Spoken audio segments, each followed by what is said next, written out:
আচ্ছা, প্রফেসর ইউনূস সাহেবের সরকার নিশ্চয়ই বর্তমান সময়ে বাংলাদেশের মানুষের চিন্তা চেতনার কথা জানেন।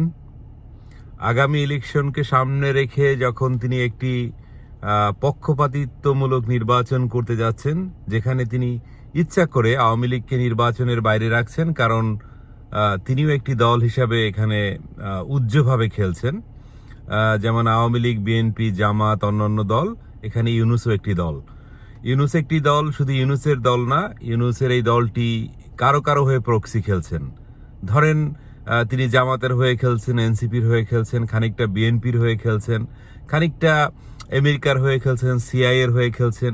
এই যে তার খেলাটা, এই খেলাটা হচ্ছে তার একটি দলের বহিঃপ্রকাশ, এবং সেই দল তিনি করেন বলেই তিনি একটি নিরপেক্ষ সরকার হিসেবে আজ পর্যন্ত না প্রশাসনকে তিনি নিয়ন্ত্রণ করতে পারছেন, কন্ট্রোল করতে পারছেন, বা তাদেরকে ব্যবহার করতে পারছেন আইন শৃঙ্খলা পরিস্থিতির উন্নতির জন্য, না পারছেন বাজার ব্যবস্থা, না পারছেন মানুষের দ্রব্যমূল্য বা অন্যান্য নিত্য প্রয়োজনীয় জিনিসের চাহিদা মেটাতে বা তার মূল্যকে স্থিতিশীল রাখতে। তাই তার ব্যর্থতার সর্বাঙ্গে, এই সর্বাঙ্গে ব্যর্থতার প্রধান যে ব্যর্থতা যেটি নিয়ে আমি কথা বলছি, সেটি হচ্ছে তিনি এবং তার সরকার যে নির্বাচনটি আয়োজন করতে যাচ্ছেন, সেই নির্বাচনটি যে গ্রহণযোগ্য হবে না বা সারা পৃথিবীতে যে গ্রহণযোগ্য হবে না, এটি মোটামুটি এখন পরিষ্কার।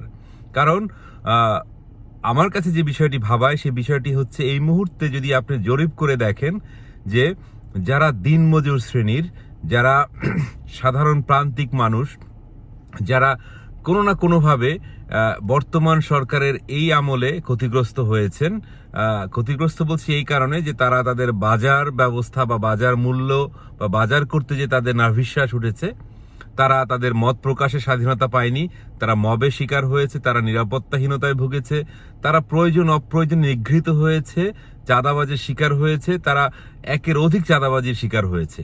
এই সব কিছু মিলে মানুষ এখন অতিষ্ঠ হয়ে বলছে যে আগেই ভালো ছিল, আমরা শেখ হাসিনাকে চাই বা শেখ হাসিনার সরকার প্রয়োজন।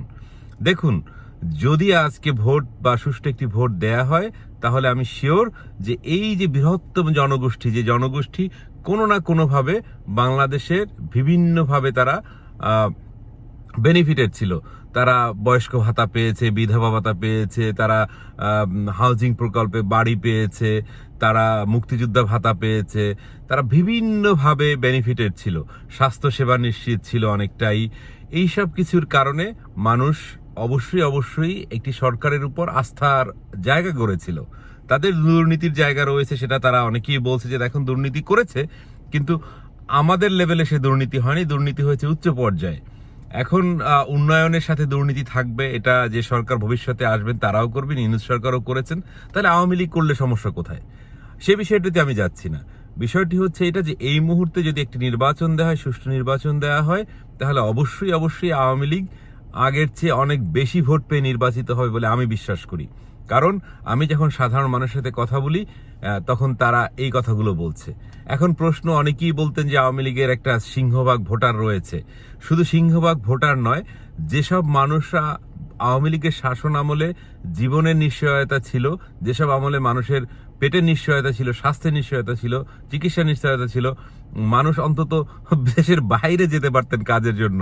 এখন আমেরিকাতে যেতে হলে কি করতে হবে আপনারা জানেন। এখন মধ্যপ্রাচ্যের কি অবস্থা, দুবাইয়ের কোনো ভিসা পাচ্ছে না বাংলাদেশিরা, Bangladeshi passport one of the worst পাসপোর্টের তালিকায় চলে এসেছে।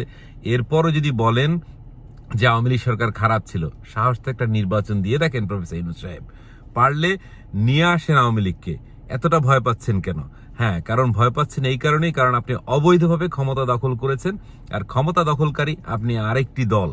যেমন জামাতের বলছে যে কিছুটা, খানিকটা আপনি জামাত, খানিকটা আপনি এনসিপি, খানিকটা বিএনপি, খানিকটা অমুক তমুক, সিআইএ, আমেরিকা, এইগুলোর কারণেই আপনার অবস্থানটা মানুষের কাছে এখন স্পষ্ট হয়েছে।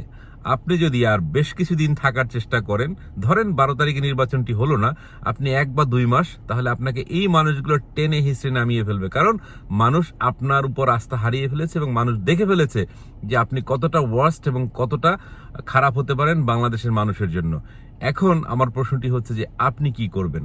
আপনি কি একটি গ্রহণযোগ্য নির্বাচন দিবেন? না, আপনি সেটা দিবেন না, কারণ আপনি ভালো করে জানেন আরেকটা নির্বাচন বা সুস্থ একটি নির্বাচন, আওয়ামী লীগের একটি ইনক্লুসিভ নির্বাচন দেয়া মানে হচ্ছে যে আপনার পিঠের চামড়া তো থাকবেই না, আপনার দলের আপনার টিমের কারো অবস্থান থাকবে না। আর যদি শেখ হাসিনা বা আওয়ামী লীগ রাস্তা একবার নেমে আসে সাহস ভেঙে, তাহলে অবস্থান আপনি বুঝতেই পারছেন। আর তার প্রমাণ হচ্ছে ভারতে আপনারা দেখছেন তারা একটি সাংবাদিক সম্মেলন করেছে। ভবিষ্যতে যদি শেখ হাসিনা করেন এবং শেখ হাসিনা ডিক্লার দেন যে বাংলাদেশে আসবেন, আপনারা কিন্তু তাসের মতো ভেসে যাবেন। আর এই যে আমাদের প্রশাসনিক যে আর্মি রয়েছে, এই আর্মি তো অনেক আগেই তার কর্তৃত্ব হারিয়েছে এবং আর্মি, আমি বলেছি আগেই, যে চৌকিদার হয়ে গিয়েছে। সেই চৌকিদারও যদি কখনো ঘুরে দাঁড়ায় এবং মনে করে যে আওয়ামী লীগের পক্ষে সে দাঁড়াবে, কারণ এখনো সেনাবাহিনীর প্রধান কিন্তু আওয়ামী লীগের পক্ষে আছে, কিন্তু পারছে না জামাতিকরণের কারণে বা ইউনিসিকরণ বা সিআই এর কারণে, কিন্তু কোনো কারণে যদি ঘুরে যায়, তাহলে ইউনূস সাহেব চিন্তা করে দেখেন কি হবে। তাই এখনো সময় আছে, একটি নিরপেক্ষতা জায়গায় আসুন, একটি সুষ্ঠু নির্বাচন দেন, একটি ইনক্লুসিভ নির্বাচন দেন, যেখানে আওয়ামী লীগকে জায়গা দেন। আওয়ামী লীগের প্রয়োজনে তারা অপরাধী যারা আছে তাদেরকে বিচার করুন, যে অপরাধ করেছে তাদের বিচার করুন, কিন্তু দলীয়গতভাবে আওয়ামী লীগকে নির্বাচনের বাইরে রেখে দেশকে অস্থিতিশীল করার জন্য আপনি আরেকটি পায় তারা করছেন, এর থেকে বিরত থাকার চেষ্টা করুন। আশা করি বুঝতে পেরেছেন। বুঝলে বুঝপাতা, না বুঝলে তেজপাতা।